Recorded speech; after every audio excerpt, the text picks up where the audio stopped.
मीरा भाईंदर महानगर पालिका में कल महासभा हुई और उसके अंदर छत्रपति शिवाजी महाराज का जो पुतला है काशी मीरा नाके पे उसको रिपेयरिंग किया जाना चाहिए, ऐसा महापालिका का कमिश्नर साहब का प्रस्ताव किसको था? तो महापौर मैडम को था।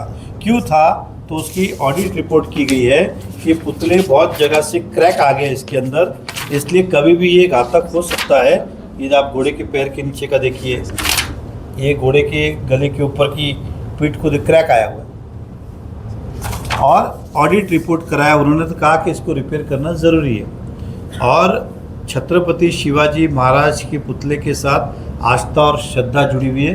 कल अगर भगवान ना करे इस पुतले में कुछ हो गया तो इस शहर की जनता, इस राज्य की जनता कभी माफ़ नहीं करेगी।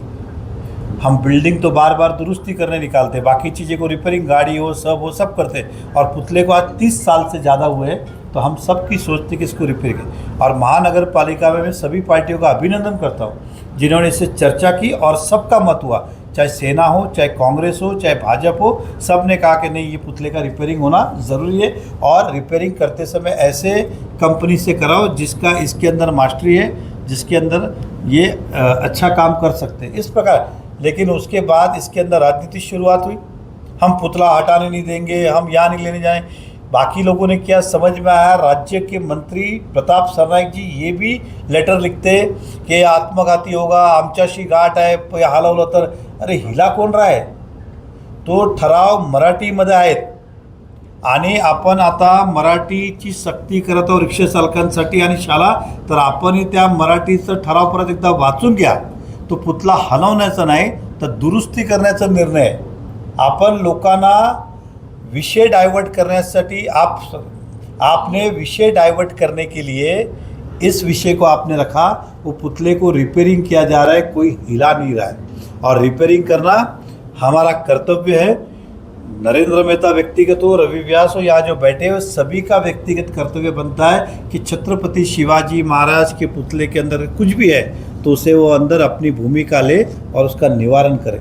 लेकिन राज्य के मंत्री इसके अंदर भी राजनीति कर रहे, धमकी दे रहे, पुतला हटाया तो ऐसा करेंगे, वैसा करेंगे, आत्मघात करेंगे, आत्मघातक होगा हमारे लिए, और भी लोग कर रहे। तो मैं आपके माध्यम से जनता को कहना चाहता हूँ, किसी भी प्रकार का पुतला हिलाने का निर्णय नहीं, ये ऑडिट रिपोर्ट के माध्यम से उसे रिपेयरिंग करना ज़रूरी है, इसलिए रिपेयरिंग करने का निर्णय लिया है। तो शहर की जनता किसी की बातों में नहीं आए, हमें भी उतना ही आदर और सम्मान है छत्रपति शिवाजी महाराज के प्रति जितना औरों को है, इसलिए इस तरह की राजनीति ना करे।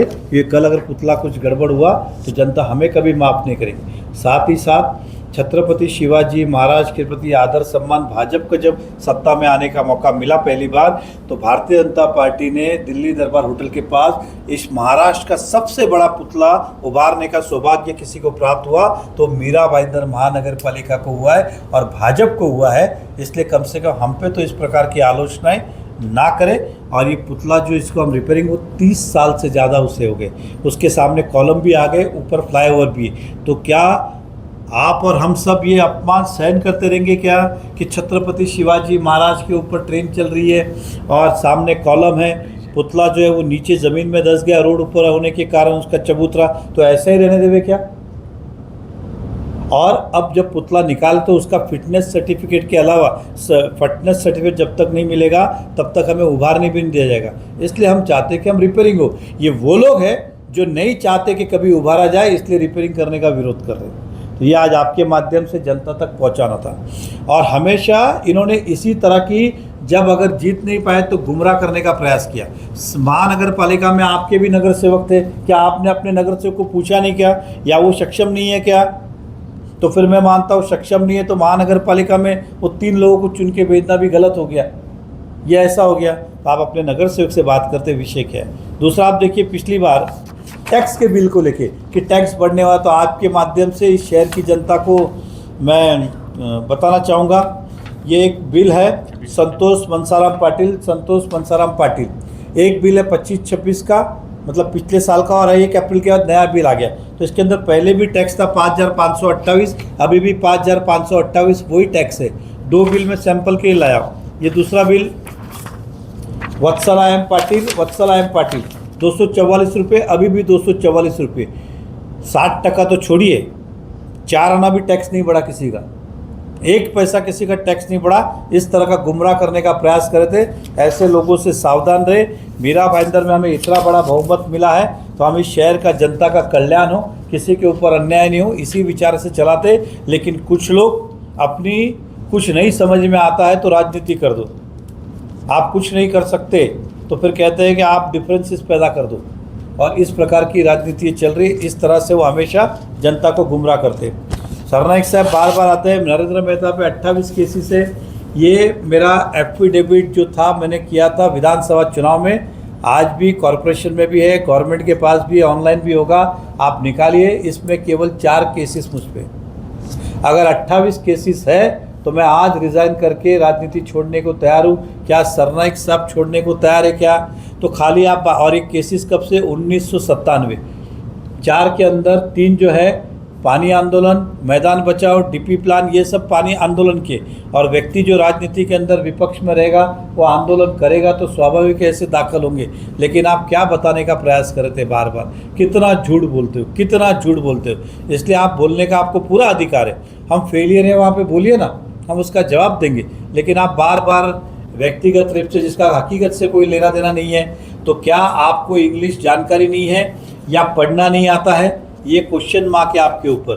तो आप पढ़ लीजिए, फिर भी आपको लगता सही है तो आपको ये लंबा राजनीति करने की ज़रूरत नहीं है। 28 केस प्रूफ कीजिए। मैं पत्रकार के माध्यम से कहता हूँ मैं रिज़ाइन कर दूंगा, नहीं तो फिर आप रिज़ाइन करें। इसलिए आइंदा इस शहर की जनता को गुमराह ना करें। जो जनता ने आपको मैंडेट दिया है उसके ऊपर रहे। आपके 3 जनता ने आपको नकारा है तो उसे आप स्वीकारें, आने वाले समय में अच्छा काम करें और ये करें। आज उन्होंने 138 करोड़ रुपया मीरा भाईंदर के थाना को दिए। इसका मतलब क्या है? शहर की जनता के ऊपर वो गुस्सा निकाल रहे, आरोप हम पे कर रहे। ये वही 138 करोड़ रुपए उन्होंने गलत तरीके से मेरे विधानसभा में दिए थे। तो उन्हीं के मंत्री है, उनके ही उप मुख्यमंत्री, खाता भी उनके पास ही एकनाथ शिंदे साहब। तो उन्होंने कहा कि आप 146 में वापरिए, 145 में नहीं। तो उन्होंने क्या कहा, मीरा भाईंदर को नहीं दूंगा, थाना में लेके जाऊंगा। उसके पीछे का मूल कारण क्या था कि वो 138 करोड़ में भ्रष्टाचार करना चाहते थे। उन्हें पता है कि अब मुझ पे नियंत्रण रखने वाले कोई यहाँ पर है, इसके लिए उन्होंने मीरा भाईंदर के ऊपर रोष भी निकाला और अपने स्वार्थ के लिए निधि थाना लेके गए। तो ऐसे लोगों से सावधान रहना चाहिए। ये समय के चलते अपना फ़ायदा देखते, ना उनको शहर से लेना देना है, ना शहरवासियों से लेना देना है, ना विकास से लेना देना है। अगर वाकई में था तो 138 करोड़ रुपए आप अपने ही मीरा भाईंदर में, आपकी कॉन्स्टिट्यूंसी 146, उसमें देते। आप थाना क्यों लेके गए और लोगों को बता दें कि हमें करने नहीं दिया? इस प्रकार की गलत फहमियाँ फैलाते। तो ऐसे लोगों से जनता सावधान रहे। इतना ही आपके माध्यम से कहना है। धन्यवाद।